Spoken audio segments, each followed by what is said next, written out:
How is everybody doing? Welcome back to another episode of the Banker Next Door. I am your host, Dr. Joe Berquist. Today we are continuing the Lures of Easy Money series with part 12.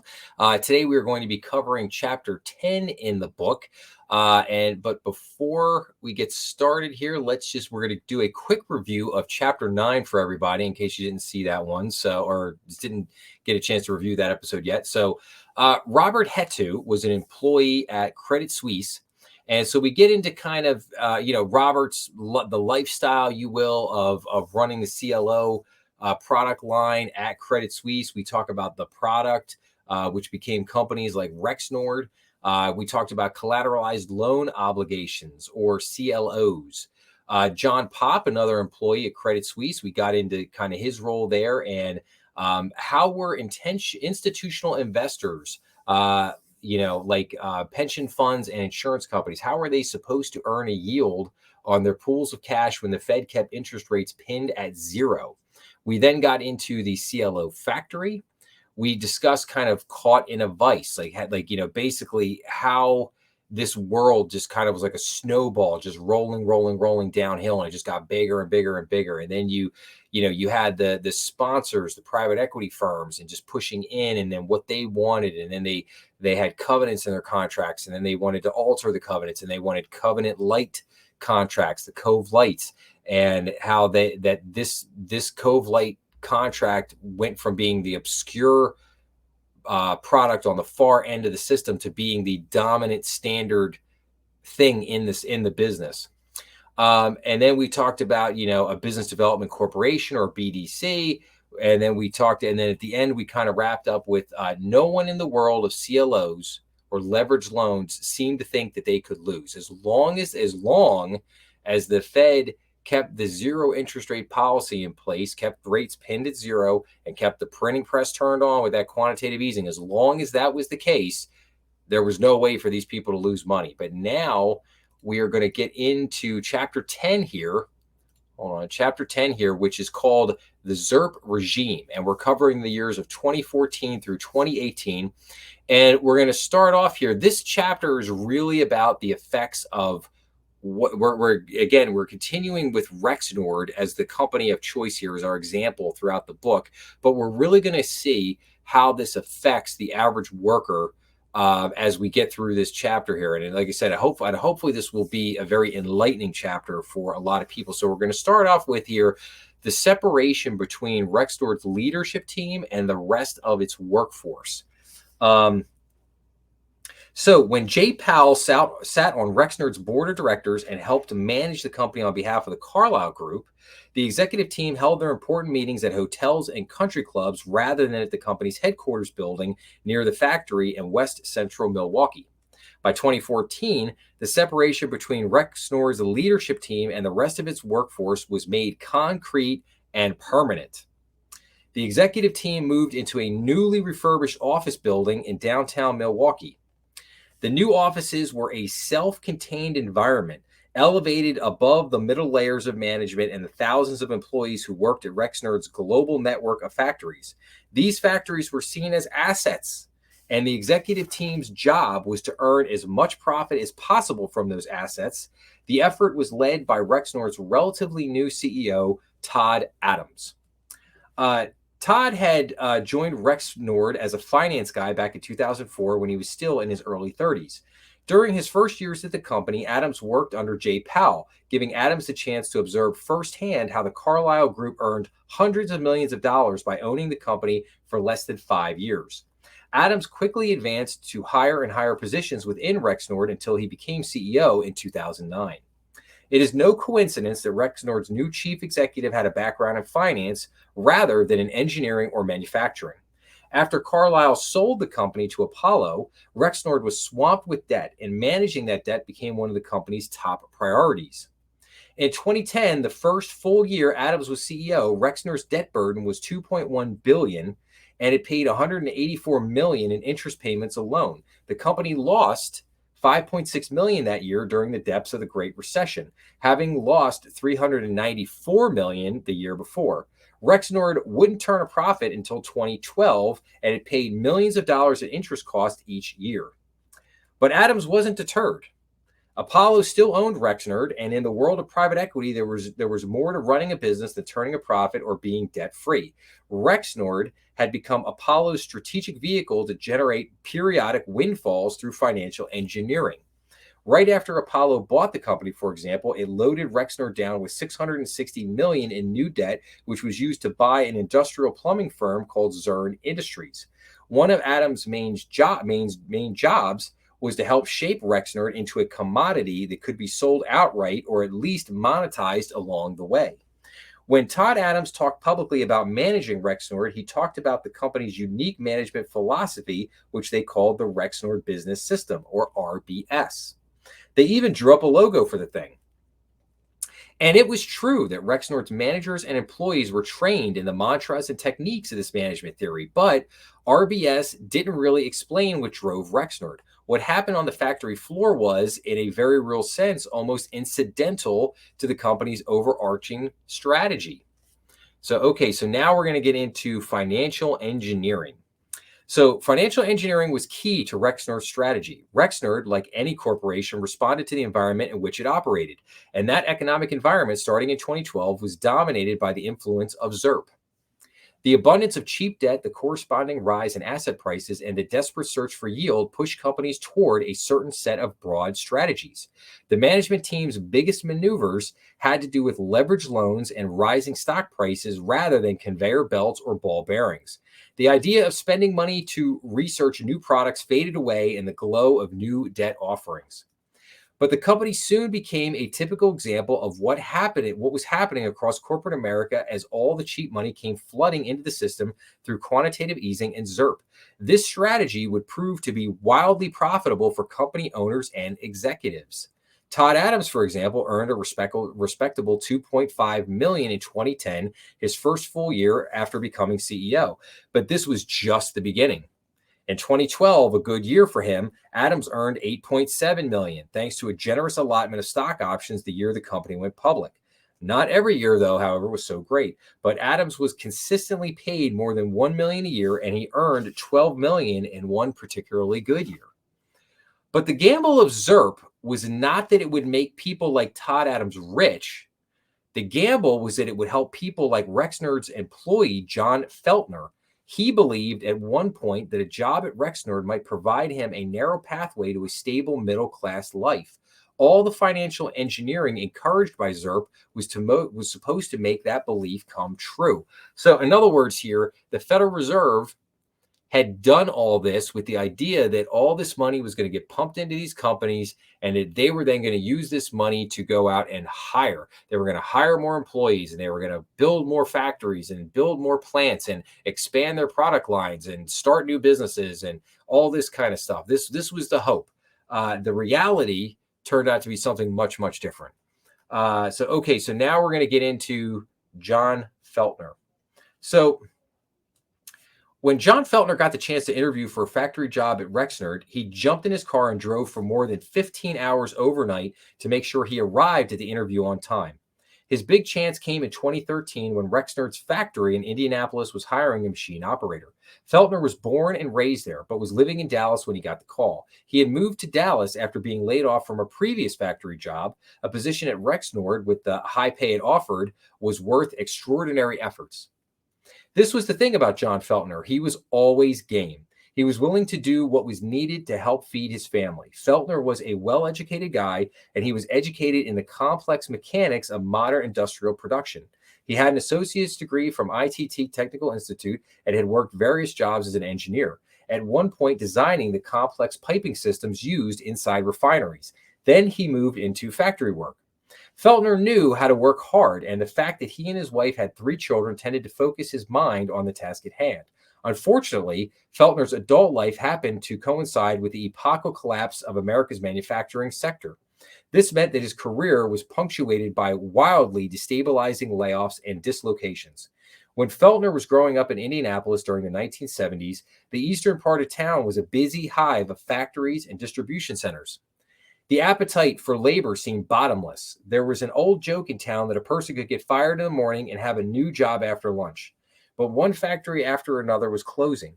If someone was fired in the morning, they might very well be kicked out of the middle class for good. Feltner had earned about $60,000 a year as an engineer designing pipe systems when he was young. When he got a factory job at the auto parts maker Navistar, he earned between $80,000 and $90,000 a year. He got laid off from that job in 2007, which was prompted him to move to Dallas to work for an insurance company. He didn't make as much money in Dallas, but Feltner was always willing to obey the new rules of American economic life. When he was knocked over, he got back up. When one job disappeared, he trained himself to get a new one. Reinventing yourself. You use a little bit of everything from the past, Feltner said. I always call it like modeling Play-Doh. You change, and now you're something else. That's why Feltner was willing to drive 15 hours overnight to get an interview at Rexnord. It was one of the last opportunities he might get at a stable working life.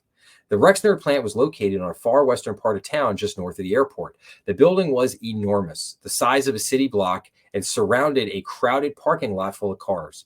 Feltner arrived on time for the 7 a.m. interview. When he sat down, the guy from Rexnord made small talk and asked Feltner how long the commute had taken him that morning. I thought he was serious, and I said 15 hours, Feltner recalled, and he said, "Excuse me?" I said, "Bud, I don't know if you realize this, but I live in Dallas, Texas." During the interview, Feltner said that he'd be willing to pack up everything and report for work the following Monday, but he didn't get the job. The managers were worried he didn't have enough experience. He got called in again, however, for another interview. He went through the whole process a second time, only to be told again that he lacked experience. This time, Feltner pushed back. He is a big guy with a burly frame and a big tattoo covering his left shoulder. He has an intimidating goatee and wears very large and somewhat scary-looking rings on his fingers. But when Feltner talks, he isn't brusque or tough. He is persuasive and surprisingly even-tempered. Feltner told the Rexnord interviewer that his character mattered more than the experience. I said, I come to work every single day. If you want a guy who's going to come in and work and I can learn anything, well, then I'm your man. Hire me. Feltner was hired. He was put in charge of an enormous fabricating machine called a John Ford mill, which he came to believe might be the oldest and worst maintained machine in the entire factory. He came to know it intimately, and 7 years later could remember its designated number like the phone number of an old friend. It was a machine number 5898. The Rexnord factory made highly specialized and heavily engineered ball bearings that were used in airplanes, cement factories, and manufacturing plants. A single Rexnord ball bearing might cost about $1,800. This value was created in a relatively tough environment. Feltner's workstation was cold in the winter and hot in the summer. During the hot months, he'd wear a t-shirt, shorts, and steel-toed boots. But there were perks. Feltner joined the local United Steelworkers unit at Rexnord and eventually ran for election to be a union official. He won, and he gained a measure of power in helping shape his working conditions. Feltner and his wife, Nina, moved the family back to the Indianapolis area. They settled in a suburban development east of the city in the little town of Greenfield, where they rented a tidy home and a newly built cluster of houses beside a giant cornfield. Feltner and Nina had stuck together through the long season of instability and hardship. Now they were back in their hometown with health insurance and a reliable income from a unionized job. Feltner had fought hard for this privilege. The house that John and Nina were renting was near the corner of Mozart and Silver Spoon Drives. Almost as soon as he started work, the Feltner started saving money to buy it.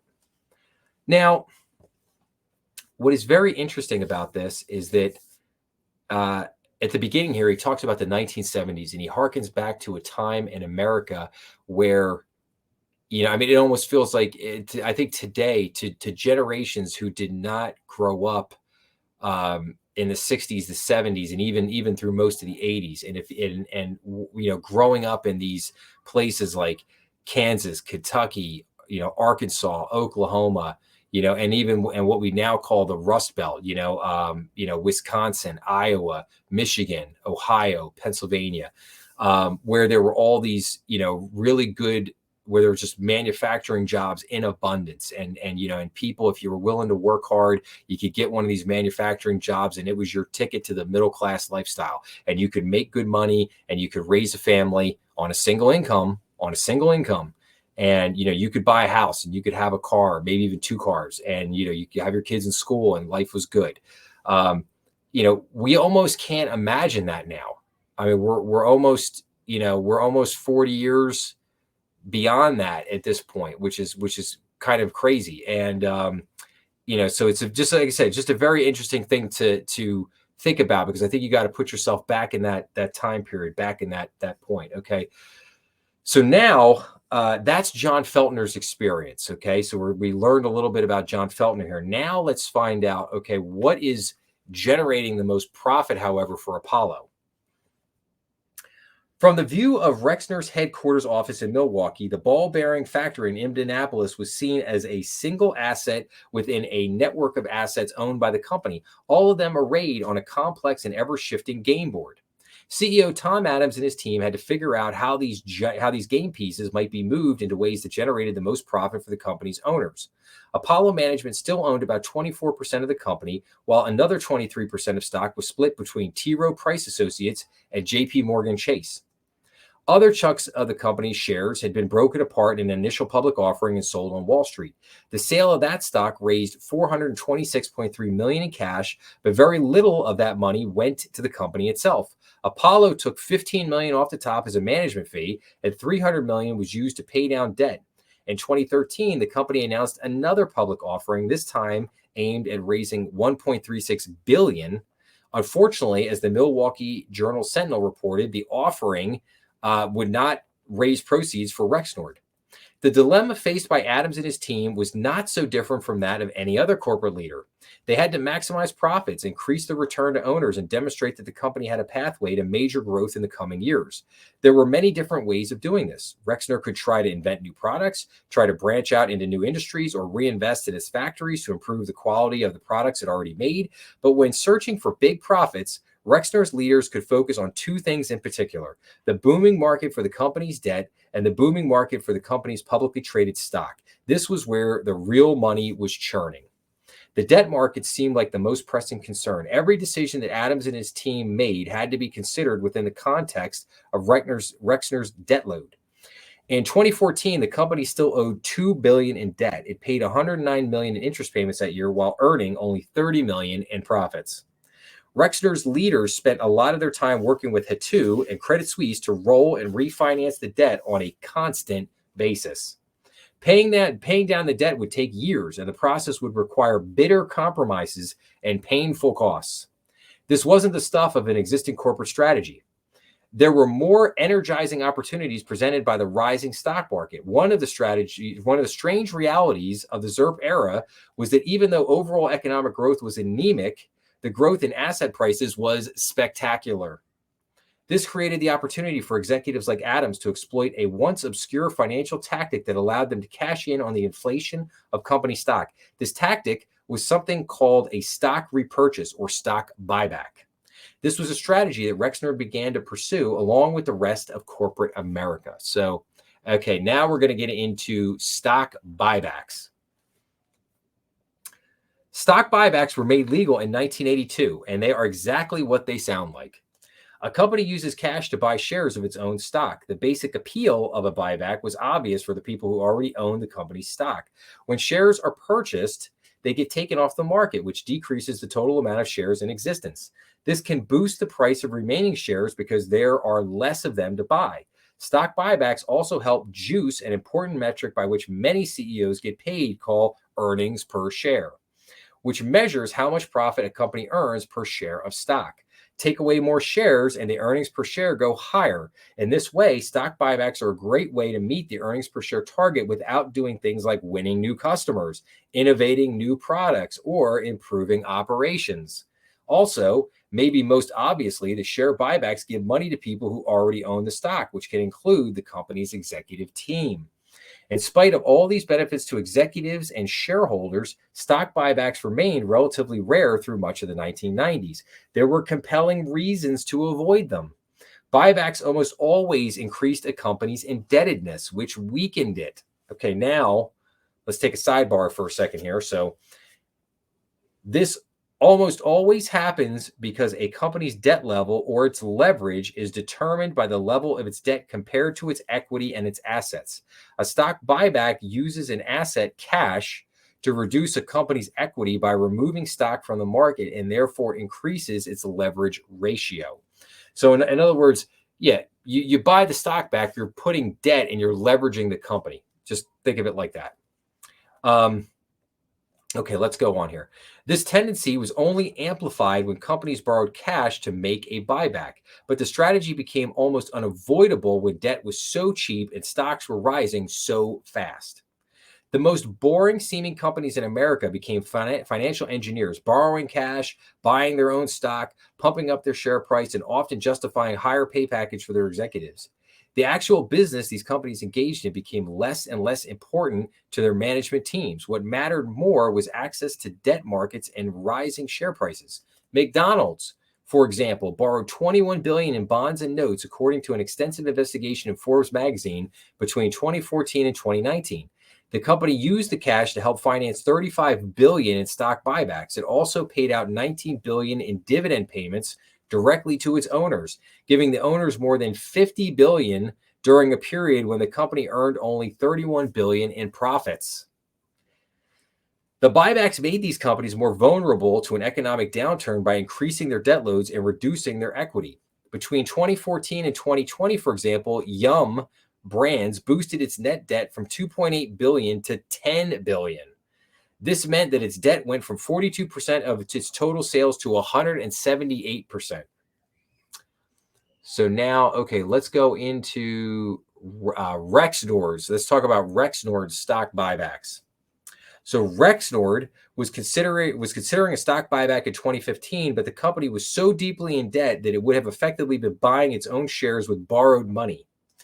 During most eras of American economic life, this would not have made any sense at all. The company owed 1.9 billion and it paid 88 million on interest costs in 2015, which was more than the 84 million that it earned in profit. Nonetheless, in 2015, Rexnord's board of directors authorized Adams and his team to buy back 200 million in stock. In 2016, the company bought back 40 million of its own stock. In 2020, the company expanded its buyback amortization and bought back another 81 million in stock. As was the case with many companies, Rexnord's CEO enjoyed a financial windfall during this period. In 2016, he was paid 1.5 million, but the following year he was paid 12 million, mostly in stock awards, and in 2018 he would earn 6 million. The Federal Reserve was encouraging this kind of activity, and it knew that it was encouraging it. But Rexnord's stock buybacks were seen by the Fed as a means to an end. It was okay if CEOs used debt to help engineer multi-million-dollar paydays as long as the prosperity was eventually dispersed through the wealth effect to neighborhoods like the Feltners near Silver Spoon Drive. Okay.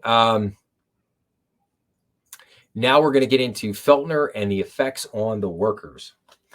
Okay, so again, back to John Feltner. So Feltner was a longtime union guy, and he believed that work life was dictated by rules and contracts. The labor union and management sat down and negotiated the rules, agreed to them in writing, and then both parties had to abide by them. He was a stickler for this stuff, but Feltner believed that the rules were increasingly tilted against employees. One big change had come years earlier in 2012 when the local union negotiated a new contract. Managers said at the time that the factories might get closed down. So if employees wanted to keep their jobs, they needed to work for less pay or give up some of their benefits. The union reached a compromise. It agreed to a two-tiered pay scale under which new hires would earn about $5 or $6 less each hour than existing employees. Feltner was offended when he learned about it. He chastised the union for agreeing to it. They've already split our local in half. They're going to divide and conquer, Feltner said. When it came time to renegotiate the labor contract, the union pushed to get rid of the two-tiered system. Surprisingly, management agreed, but this was actually troubling to the union. Management had given up too easily. Maybe they did it because they knew the factory was closing. In May of 2016, Rexnord made an announcement that made clear the rules would be changing once again. Unfortunately, the announcement wasn't written in a way that anybody could understand, except for a very small group of people who worked in corporate finance. Rexnord announced a new change of control policies regarding the way that pay and benefits would be administered if the company were taken over. In the world of mergers and finance, this was an advertisement that all but declared, "We are for sale."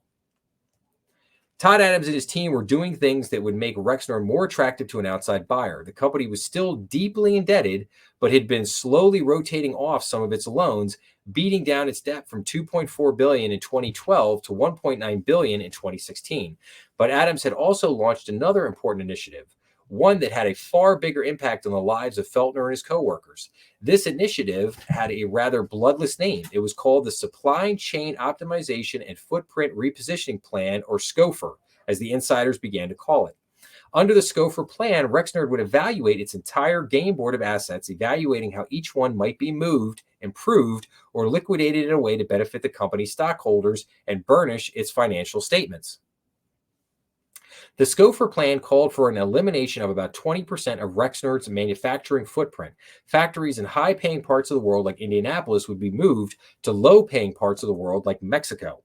In total, the first two phases of the SCOFR would save about $40 million a year in costs for Rexnord. This wasn't transformational.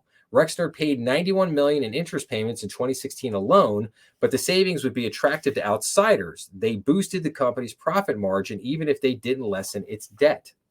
When the team implemented the SCOFR plan, evaluated Rexnord's ball bearings plant in Indianapolis, they saw an opportunity. So now we're going to get to Rexnord goes to Mexico. So looking back, Rexnord employees would say that the first suspicious thing they noticed was that the company installed new security cameras in the Indianapolis factory. The cameras went up over a weekend. It seemed odd. Curious employees were told that it was just a security measure. Feltner was in the factory when employees were told to gather for an announcement. Again, there was a strange detail about this.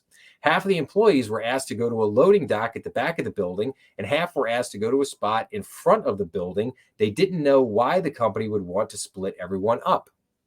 Feltner joined his half of the co-workers, and they stood around while a Rexnord manager got up in front of them to give a short, unsentimental speech. Rexnord had decided to close the ball bearings factory and move its production to Monterrey, Mexico.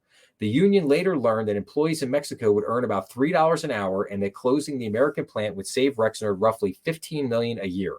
The impact of this news was immediate and severe for Feltner and his co-workers. They didn't live in a world where someone could move fluidly from one well-paying job to the next. Getting laid off was more akin to falling over the side of a cliff. They had been on a relatively high plateau, and the odds that they would ever be that high again seemed very small. Feltner had fought hard to join Rexnord, and he had fought hard for a reason. He knew how rare and valuable the job was. With one meeting, the 300 jobs at Feltner's factory disappeared. It rocks your world. It really does. People were pissed. You just had your entire life crapped on, Feltner said.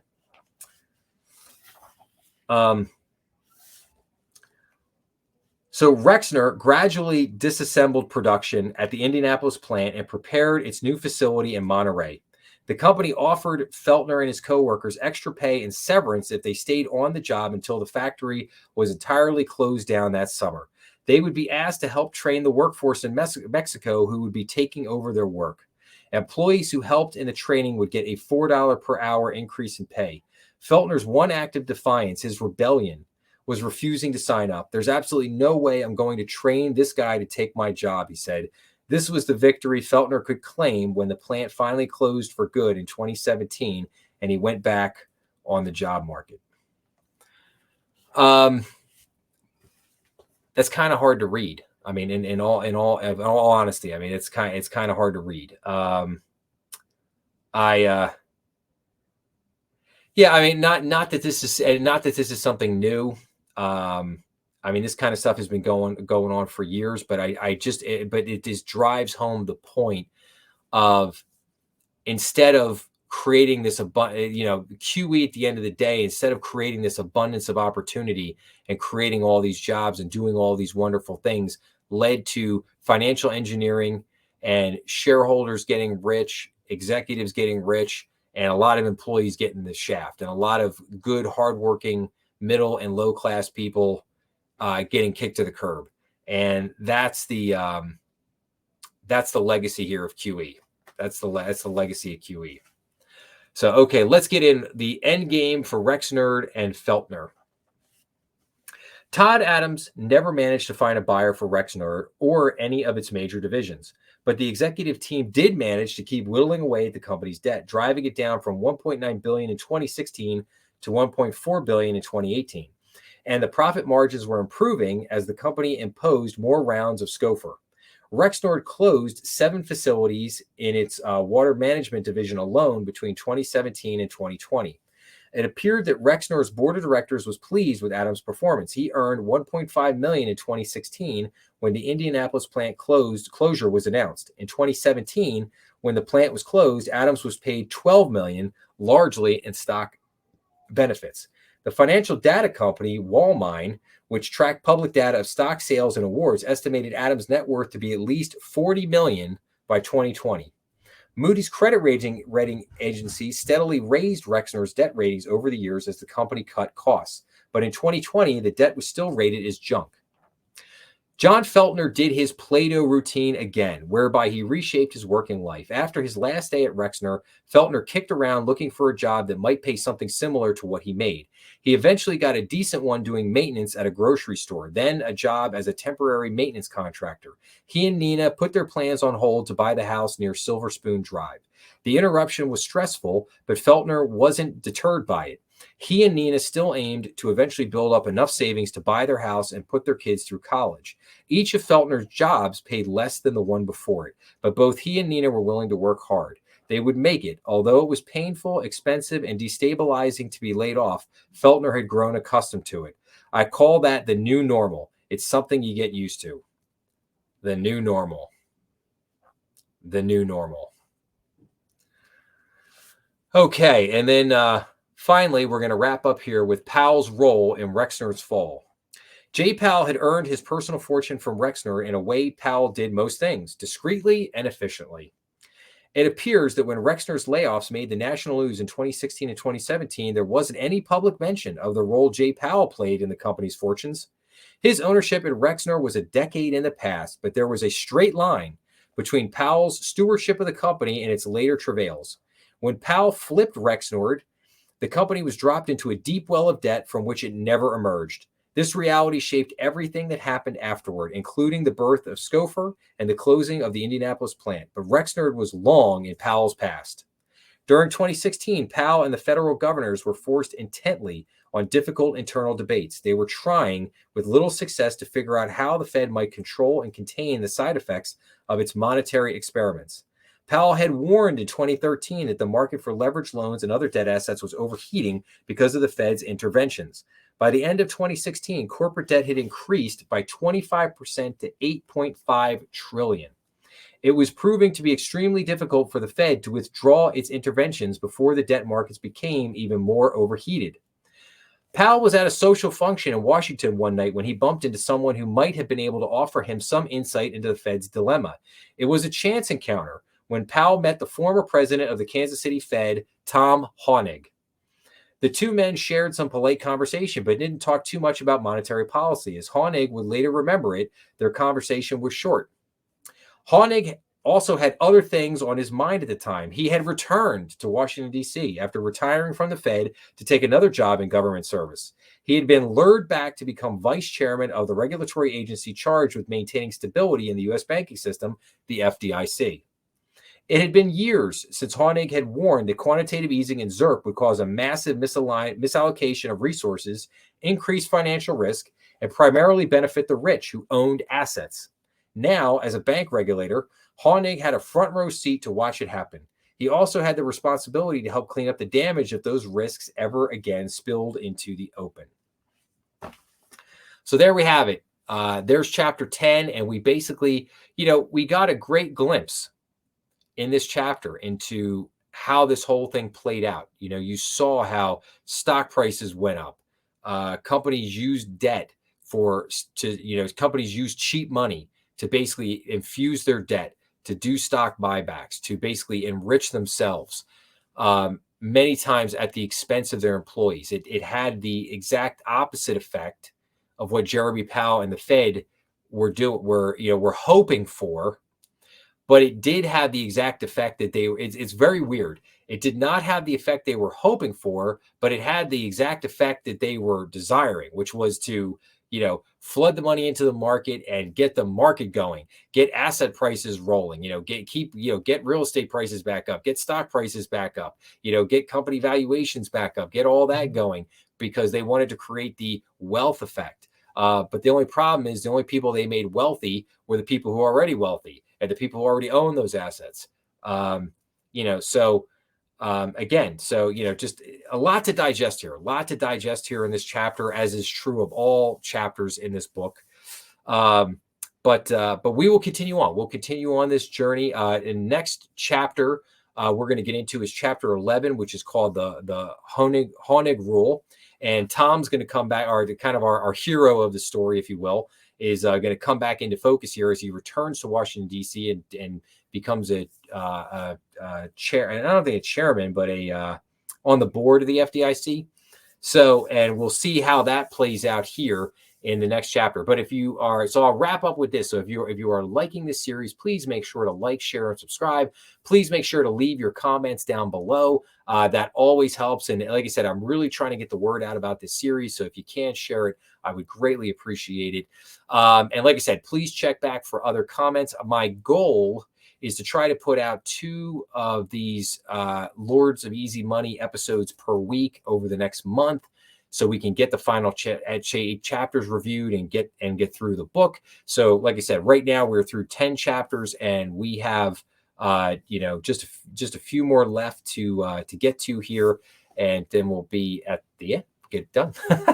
All right. Well, thanks a lot. I hope everybody's enjoying these episodes, and I will see everybody again next week with the next 2 installments of the Lords of Easy Money. Thank you so much.